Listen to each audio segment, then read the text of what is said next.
Is there a way for companies and unions potentially to work together? Is there a way for both to live in harmony? No. Which side are you on? Which side are you on?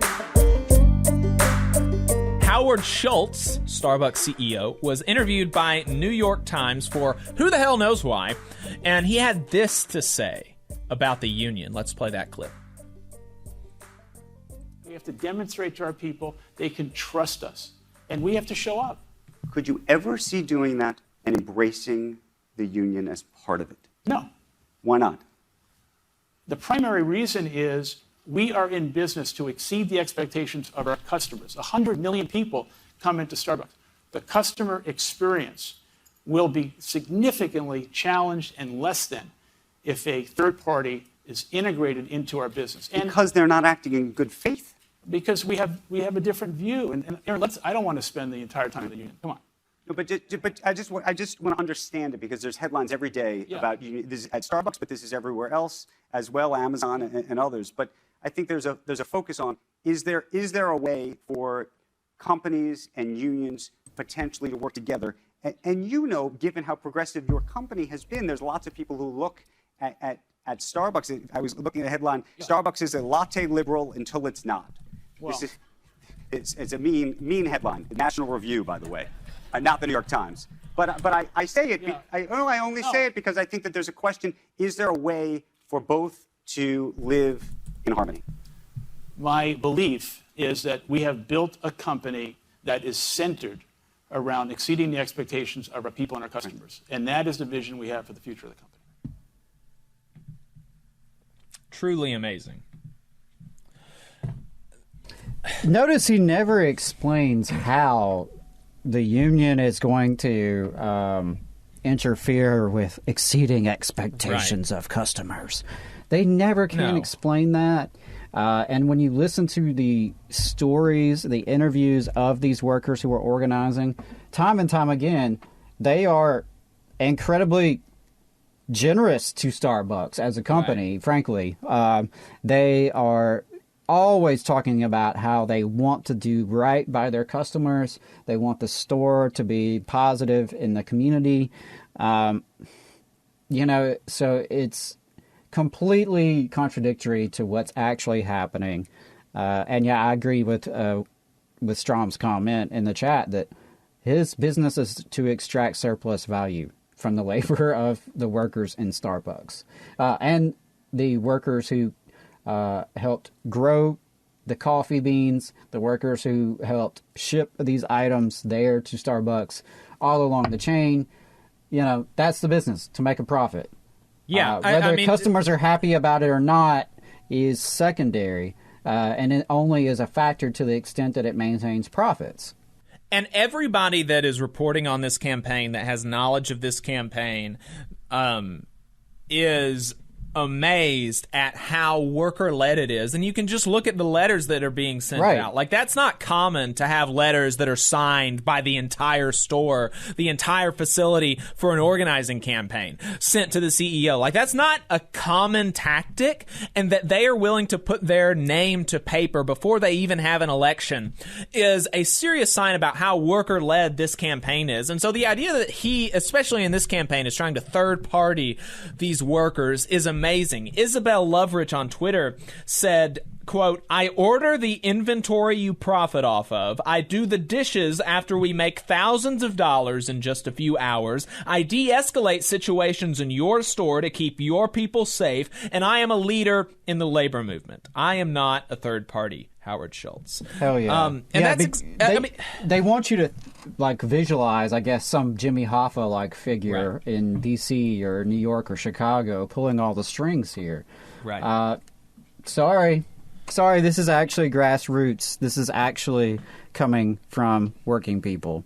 Yes. Deal with it. I also just want to say totally a dereliction of duty by the facilitator, because you could see in that clip Howard Schultz get his feelings hurt saying, come on, I don't want to talk about the union the whole time. And it's like, well, what the hell else do I care about what you have to say other than what's going on with the union campaign? That's kind of a big deal with Starbucks right now. Yeah, as far as Starbucks is concerned, the company and Howard Schultz, the CEO, there is nothing else that anybody should have any interest in hearing from them from. Like, there's nothing else that he has any relevant input on. And, if he wanted to have nicer headlines and to quiet this conversation, it would be incredibly easy. Right. Recognize the unions. Recognize the union, sit down and bargain in good faith. Yeah.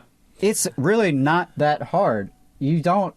I mean, yes, there's always going to be opposition and contradiction there between labor and management, labor and capital. But not... Capital and business does not always have to take this kind of adversarial approach. And there are some companies out there, fewer these days, but there are some companies out there that are willing to just negotiate with the union, recognize the union, and move on and deal with it. Right. And actually work with the union to improve their products or services or whatever the case may be.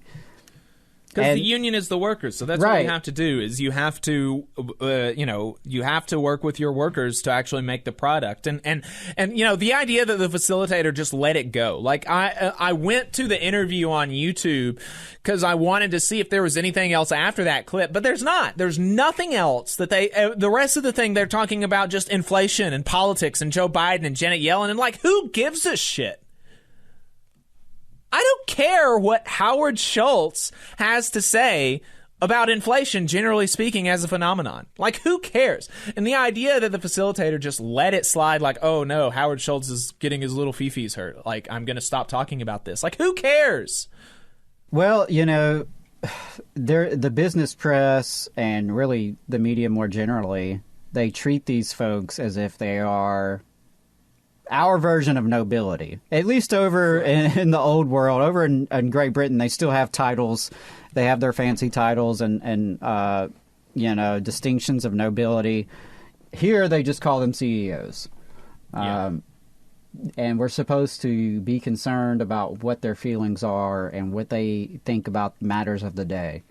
And I can't get over the fact that this was a man who some people considered to be a potential presidential candidate, who Hillary Clinton had picked to be the Secretary of Labor. Yeah, if she had won. Insane. Right. It's, that's corporate Democrats in a nutshell, right there. Yeah. No kidding. But this is clearly what he means, though, right? That he doesn't want to bargain in good faith. He doesn't see his workers. He does not see the people that actually do the thing at Starbucks location. He does not see them having an active role in determining the path forward for the company. He believes that he alone should be the decider of what Starbucks does moving forward. And that's what he said, and that's what he means, which is directly contradictory to everything that Starbucks has said officially in the past. More Perfect Union compiled a huge list of statements from Starbucks spokespeople in response to this clip coming out. More Perfect Union compiled a list of statements from Starbucks spokespeople saying that they would bargain in good faith, including from Schultz himself, who said in an earnings call, quote, "Where Starbucks is required to engage in collective bargaining, we will negotiate in good faith. Starbucks will not favor or discriminate against any partner based on union issues, and we will respect the right of Starbucks partners to make their own decisions when exercising these rights." But clearly, what he said here at this New York Times thing, that's what he meant. And that's been the reality that workers have faced. Right, because we have people being fired. We have over for their 20 union affiliation. baristas. Over 20 baristas have been fired in retaliation. And I know you're about to talk about this. We've had an entire store shut down. Yes. Just for having the audacity to organize. You just saw a clip from the Valley Labor Report. We are live every Saturday morning from 9:30 a.m. till 12:30 p.m. And we pride ourselves on keeping all of our content free to everybody so that we can talk to as many working folks as possible. If you support the work that we're doing, you think that it's important, you think that it's good, then consider making a monthly contribution to the project, and you can do that on our website, tvlr.fm.